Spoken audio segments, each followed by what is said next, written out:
My children believed they had inherited my $10 million mansion. They believed my entire fortune was finally theirs to plunder. They were wrong. My name is Arthur Vance, and even from beyond the grave, I am a man who always finishes what he starts. The will was read on a Tuesday, a day I had always despised. My lawyer, Mr. Davies, a man of impeccable composure, sat behind my grand mahogany desk, the very desk from which I built my empire from nothing. Across from him sat my 3 children, Leo, Clara, and Ethan. I can picture the scene perfectly, not because I was there as a ghost, but because I had planned it. Leo, my eldest, would be tapping his expensive Italian leather shoe impatiently. Clara, my only daughter, would be checking her reflection in her phone, adjusting a strand of her salon-perfect hair. And Ethan, my youngest, would be nervously fiddling with his cufflinks, a perpetual follower in his siblings' greedy wake. Mr. Davies cleared his throat and began. To my children, Leo, Clara, and Ethan Vance, I bequeath my entire liquid fortune, to be divided equally among them. I also bequeath to them my primary residence, the mansion known as Greywood Manor, and all its contents, valued at approximately $10 million. A collective sigh of relief would have filled the room. The prize was theirs. But then Mr. Davies would have paused, a slight, almost imperceptible tightening around his eyes. However, he would continue, the transfer of the deed to the mansion is subject to one non-negotiable condition. The air would have turned thick with their impatience. What is it? Clara would have snapped. Just get on with it. Mr. Davies would have looked down at the document, his voice steady. The condition is as follows. On the first Saturday of every month, for a period of 1 year, all 3 of you must spend the entire night, from sunset to sunrise, together at my gravesite in the Greywood Cemetery. If even one of you fails to attend for the full duration on any of the appointed nights, the mansion and its contents will be immediately forfeited and donated to the Henderson Foundation for Underprivileged Children. The silence that followed would have been deafening. I can imagine their faces, contorted with a mixture of shock, disgust, and outrage. Is he insane? Leo would have spat. Spend a night in a cemetery? That's barbaric. It's a sick joke, Clara would have shrieked, her perfectly manicured hand flying to her chest.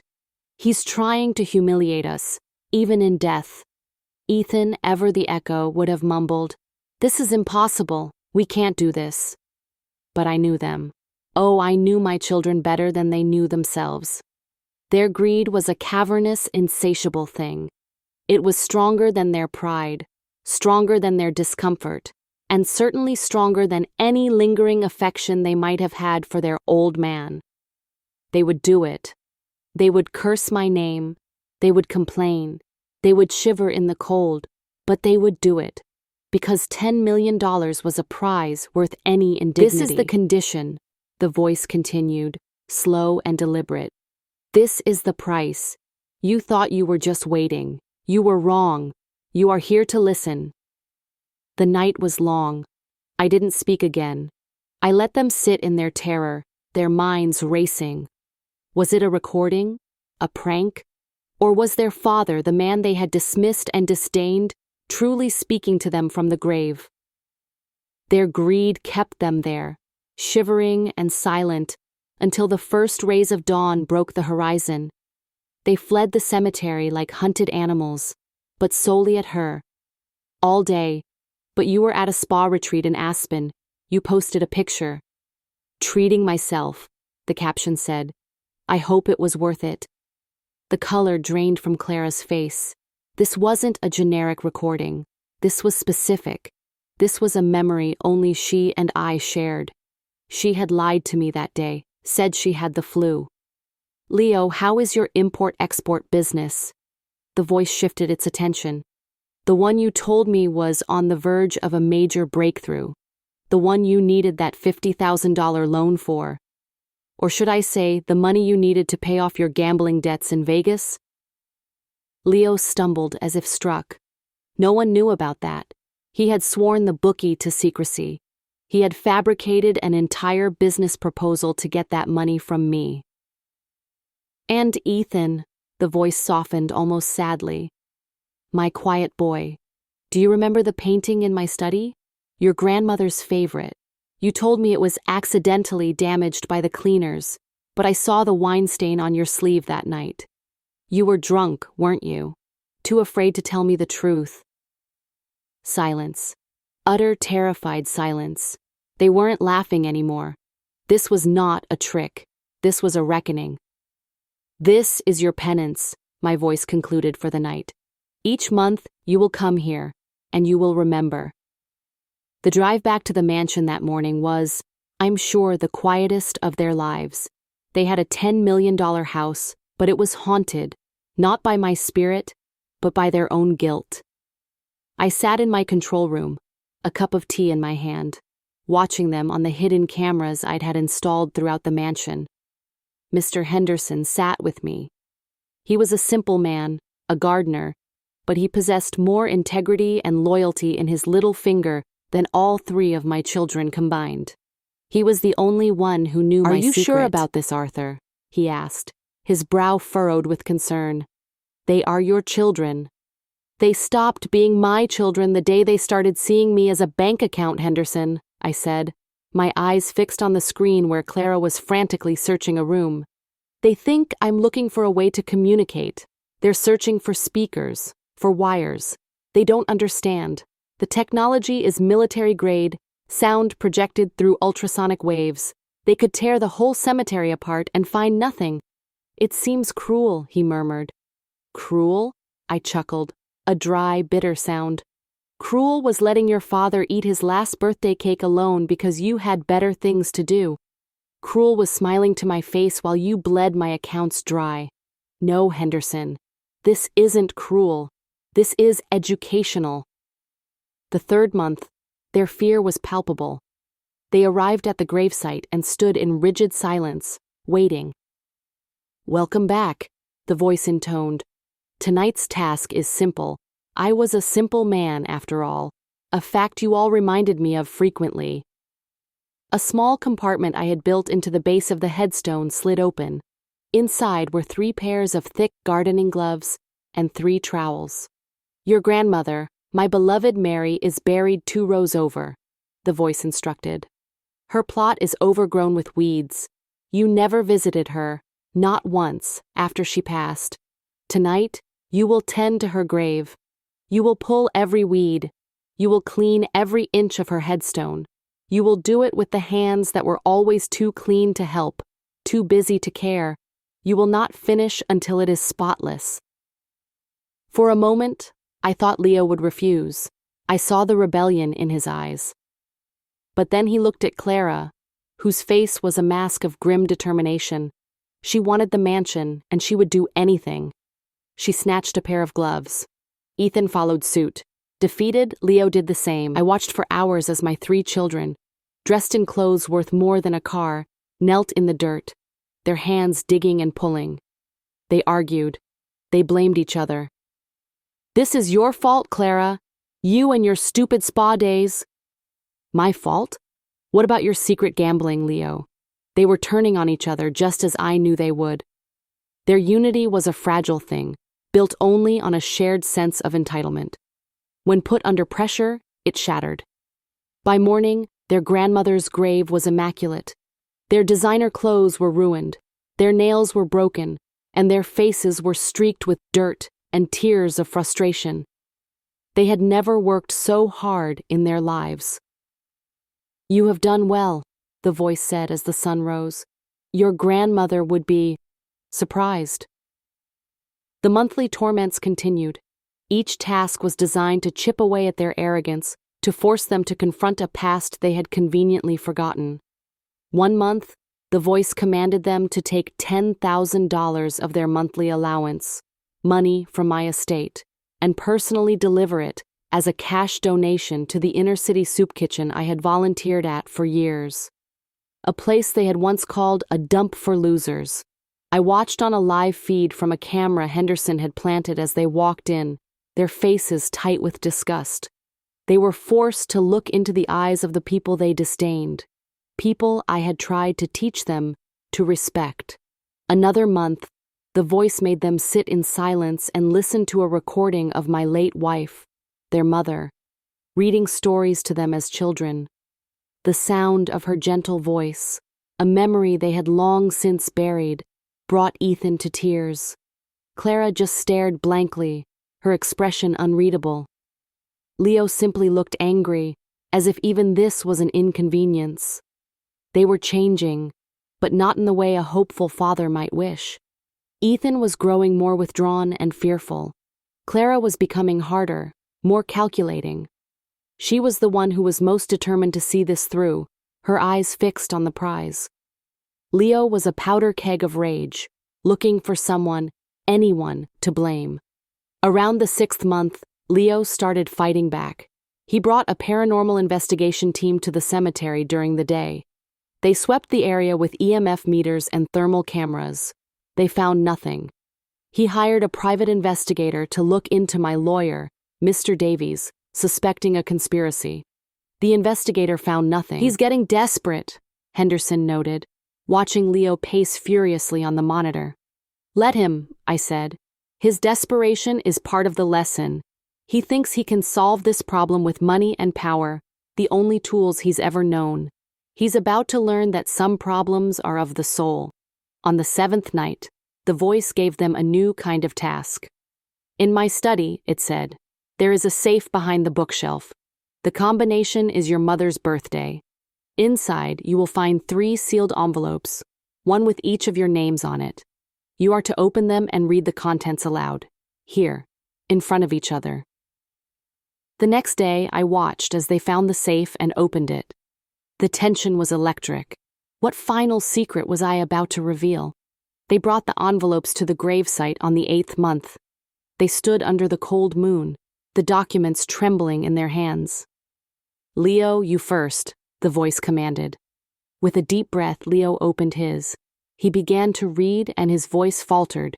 It was a copy of the business proposal he had given me for his import-export business. But attached to it were bank statements and a signed affidavit from his Vegas bookie, detailing every dollar of the $50,000 I had given him, all of it lost on a single hand of poker. "You lied to me," the voice stated simply. "You stole from me to fund your addiction." Leo couldn't speak. He just stared at the papers, his face ashen. "Clara, your turn." Clara opened hers. Inside were medical reports, or rather a lack thereof, and a bill from the Aspen Spa Retreat, time-stamped on my 70th birthday. Also, a statement from a jeweler. It detailed how she had sold a diamond necklace, one that had belonged to her mother, a week after her mother's funeral, telling the jeweler it was for medical expenses. The voice didn't need to say a word. The documents spoke for themselves. Finally, it was Ethan's turn. His envelope was the thinnest. It contained only one thing, a photograph. It was a picture of him, a teenager, standing proudly next to a sculpture he had made. It had won a statewide art competition. I had been so proud. I had wanted to send him to art school. But Leo and Clara had mocked him relentlessly. "An artist? Don't be ridiculous. You'll be poor and useless," they had sneered. They convinced him to study business instead. He had been miserable ever since. Beneath the photo, I had written a single line. "I'm sorry I didn't fight for your dream." Ethan broke down completely, sinking to his knees, his sobs echoing in the night. For the first time, one of them was crying not out of frustration, but out of real soul-crushing regret.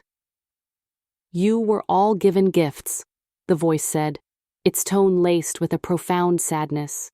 "And you squandered them. Leo, you had a sharp mind, but you used it for deception. Clara, you had charm, but you used it for manipulation. And Ethan, you had a beautiful talent, but you let them crush it." The dynamic between them was now completely toxic. They barely spoke to each other in the mansion. They lived like ghosts, rattling around in a house that felt less like a home and more like a prison. The final month arrived, the 12th night. They came to the grave looking haggard and defeated. They had endured 11 months of psychological torment. They believed they were at the finish line. "This is your final test," my voice boomed, seeming to shake the very ground. "You have endured. You have remembered. Now you must find your inheritance." "What are you talking about?" Leo demanded. "The mansion is our inheritance." "The mansion is just a house," the voice retorted. "Your true inheritance, the final key, is hidden. It is in the place where the Vance family is laid to rest. It is inside the family mausoleum." The large stone mausoleum stood at the edge of the cemetery, a grim, windowless structure. "The door is open," the voice instructed. "The key is inside. The first to find it and bring it to me will inherit everything. The mansion, the fortune, all of it. The others will get nothing." It was the ultimate test of their greed. I was pitting them against each other in a final, definitive race. For a moment, they just stared at each other, a silent standoff. Then, as if a starting gun had been fired, Clara bolted. She ran towards the mausoleum, her heels digging into the soft earth. Leo, with a roar of fury, sprinted after her. Ethan, after a moment's hesitation, followed, a desperate look on his face. I watched on the monitor as they burst into the dark, musty interior of the mausoleum. They began tearing the place apart, shoving aside dusty urns, pulling at the marble slabs. They screamed at each other. "It's mine! I saw it first!" They were so consumed by their search for a non-existent key that they didn't notice the heavy, ancient stone door begin to swing shut behind them. Henderson, on my signal, had activated the hydraulic mechanism. With a deep, final thud, the door sealed, plunging them into absolute darkness. Their frantic shouts turned to screams of terror. They pounded on the door, but it was 3 feet of solid granite. They were trapped. Then, a low hum filled the small space. A section of the wall opposite the door began to glow. It wasn't a wall. It was a screen. And on that screen an image flickered to life. It was me. Not a ghost. Not a voice. Me, Arthur Vance, sitting comfortably in a leather chair, a glass of whiskey in my hand. I was alive. Their screams died in their throats, replaced by gasps of utter, mind-shattering disbelief. "Hello, children," I said, my voice calm and clear, without any ethereal distortion. "Surprised to see me?" I let the moment hang in the air. I let them process the impossible.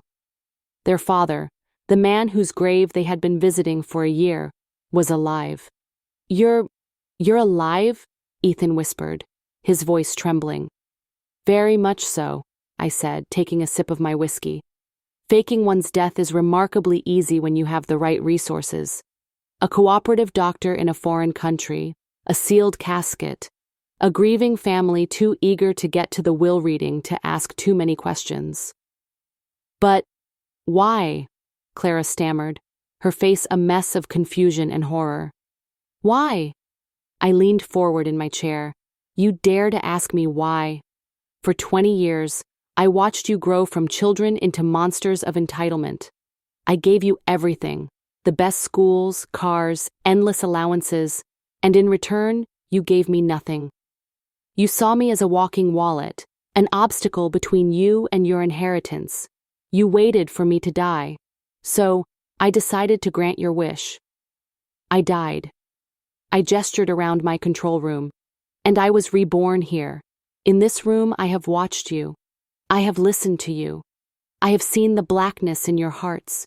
You didn't mourn me. You celebrated. You cursed the inconvenience of my silly games while drooling over my money." "The mansion," Leo said, his mind finally catching up. "The condition, it was all a trap." "Brilliant, Leo," I said with mock applause. "You finally figured it out. The mansion was never the prize. It was the cage. And you walked right into it, led by your own greed. Every month I brought you back to the scene of your greatest sin, indifference. I made you confront the people you neglected, the truths you ignored, the decency you lost. The voice, Ethan mumbled. That was me, I said. Enjoying a bit of theatricality. You see, when you have my kind of money, you can afford the best toys. I stood up and walked closer to the camera. My face filled the screen, my eyes hard as diamonds. Your final test was not to find a key. It was to see if, at the very end, you would choose each other over money. To see if family meant anything at all. You failed. Spectacularly. I took a deep breath. As of this morning, my lawyer, Mr. Davies, has filed documents with the court. The first is my official declaration of life, which nullifies my previous will. The second is my new will. Leo, Clara, Ethan. I am leaving you each $1. The single dollar is to ensure you can never legally contest the will by claiming you were forgotten. Their faces crumbled. The rest of it, I continued. My entire fortune, my companies, and yes, this $10 million mansion is being placed into a trust. Its sole beneficiary is the Henderson Foundation, to be managed by my one true friend, Mr. Henderson. It will be used to give opportunities to children who have nothing, children who might actually appreciate the chances you threw away. You can't do this, Clara shrieked, pounding on the screen. We're your children. It's our birthright. You gave up your birthright when you gave up on being decent human beings, I said, my voice dropping to a cold whisper. The door to this mausoleum will be opened in the morning by the police. Mr. Davies has already filed a report of attempted estate fraud. They will have many questions for you. I suggest you use your time in here to think of some answers. Goodbye. I raised my glass in a final silent toast, and the screen went black, plunging them back into darkness and the sound of their own despair. I turned off the monitors. A profound silence filled my control room. Henderson placed a comforting hand on my shoulder. It is done, Arthur.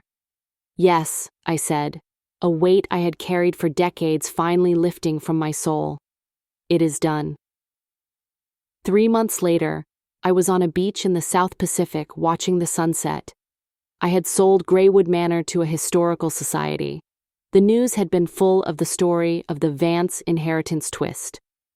My children, after a lengthy legal battle they could not afford, were disgraced. Leo was facing charges for his financial crimes. Clara's high society friends had abandoned her. Ethan, surprisingly, had pleaded guilty, served a short community service sentence, and disappeared. I heard a rumor he had enrolled in a small art school, paying his way by working as a waiter. Perhaps, for him there was hope. I never saw them again. I didn't need to. I had given them their final lesson. Some nights, as I look up at the stars from my new home, a simple cottage by the sea, I don't feel anger or sadness. I feel peace. I am a man who lost his children but found himself. I have learned that the greatest inheritance you can leave is not money, but a legacy of integrity. And sometimes, to build that legacy, you first have to bury the past. My name is Arthur Vance. I am 71 years old, and I have finally learned that the best life is not the one you build for others, but the one you build for yourself, on your own terms. If you liked my story, you can support me by making a donation, so I can continue to share these experiences. Thank you in advance. And you, what would you have done in my place?